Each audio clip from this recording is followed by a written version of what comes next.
కొబ్బరికాయ టమోటా పచ్చడి అండి. దీనికి కావాల్సింది కొబ్బరికాయలు, టమోటాలు, పచ్చిమిర్చి, ఇది ఎండుమిర్చితో కూడా చేసుకోవచ్చు. కొంచెం చింతపండు, తాలింపు గింజలండి. అంటే కొంచెం పచ్చిశనగపప్పు ఎక్కువగా ఉంటే బాగుంటుంది. పచ్చిశనగపప్పు, ఆవాలు, జీలకర్ర, మినపప్పు. ఈ పచ్చడి చాలా చాలా టేస్టీగా ఉంటుంది. కంపల్సరీగా ట్రై చేయండి. పచ్చిమిర్చి కూడా వేసుకుని వేగించుకోవాలండి.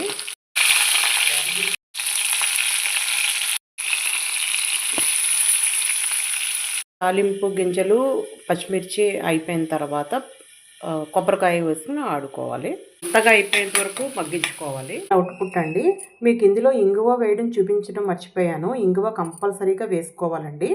సో ఇలా రావాలి, ఇలా లూజ్గా ఉండాలన్నమాట అండి. ఒకవేళ ఇలా లేదు అంటే మీకు కొంచెం టమోటా తక్కువైందని అర్థం చేసుకోవాలి.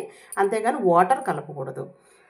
చాలా టేస్టీగా ఉంటుందండి. కంపల్సరీగా ట్రై చేయండి.